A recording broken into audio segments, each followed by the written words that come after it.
पितृपक्ष की पौराणिक कथा के अनुसार जोगी तथा भोगी दो भाई थे। दोनों अलग अलग रहते थे। जोगी धनी था और भोगी निर्धन। दोनों में परस्पर बड़ा प्रेम था। जोगी की पत्नी को धन का अभिमान था, किंतु भोगी की पत्नी बड़ी सरल हृदय थी। पितृपक्ष आने पर जोगी की पत्नी ने उससे पितरों का श्राद्ध करने के लिए कहा तो जोगी इसे व्यर्थ का कार्य समझकर टालने की चेष्टा करने लगा, किंतु उसकी पत्नी समझती थी कि यदि ऐसा नहीं करेंगे तो लोग बातें बनाएंगे। फिर उसे अपने मायके वालों को दावत पर बुलाने और अपनी शान दिखाने का यह उचित अवसर लगा। अतः वह बोली, आप शायद मेरी परेशानी की वजह से ऐसा कह रहे हैं, किंतु इसमें मुझे कोई परेशानी नहीं होगी। मैं भोगे की पत्नी को बुला लूंगी। दोनों मिलकर सारा काम कर लेंगी। फिर उसने जोगे को अपने पीहर न्योता देने के लिए भेज दिया। दूसरे दिन उसके बुलाने पर भोगे की पत्नी सुबह सवेरे आकर काम में जुट गई। उसने रसोई तैयार की, अनेक पकवान बनाए, फिर सभी काम निपटाकर अपने घर आ गई। आखिर उसे भी तो पितरों का श्राद्ध तर्पण करना था। इस अवसर पर न जोगे की पत्नी ने उसे रोका, न वह रुकी। शीघ्र ही दोपहर हो गई। पितर भूमि पर उतरे। जोगे भोगे के पितर पहले जोगे के यहाँ गए तो क्या देखते हैं कि उसके ससुराल वाले वहां भोजन पर जुटे हुए हैं। निराश होकर वे भोगे के यहाँ गए।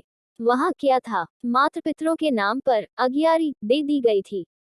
पितरों ने उसकी राख चाटी और भूखे ही नदी के तट पर जा पहुंचे। थोड़ी देर में सारे पितर इकट्ठे हो गए और अपने अपने यहाँ के श्राद्धों की बड़ाई करने लगे। जोगे भोगे के पितरों ने भी अपनी आपबीती सुनाई। फिर वे सोचने लगे अगर भोगे समर्थ होता तो शायद उन्हें भूखा न रहना पड़ता, मगर भोगे के घर में तो 2 जून की रोटी भी खाने को नहीं थी।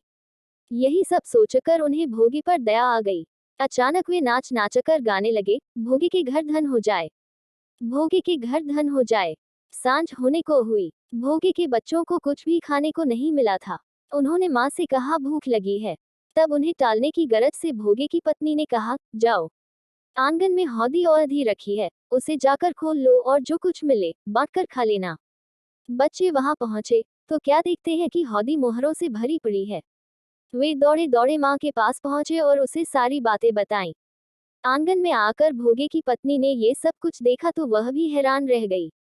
इस प्रकार भोगे भी धनी हो गया, मगर धन पाकर वह घमंडी नहीं हुआ। दूसरे साल का पितृपक्ष आया। श्राद्ध के दिन भोगे की स्त्री ने 56 प्रकार के व्यंजन बनाए। ब्राह्मणों को बुलाकर श्राद्ध किया, भोजन कराया, दक्षिणा दी।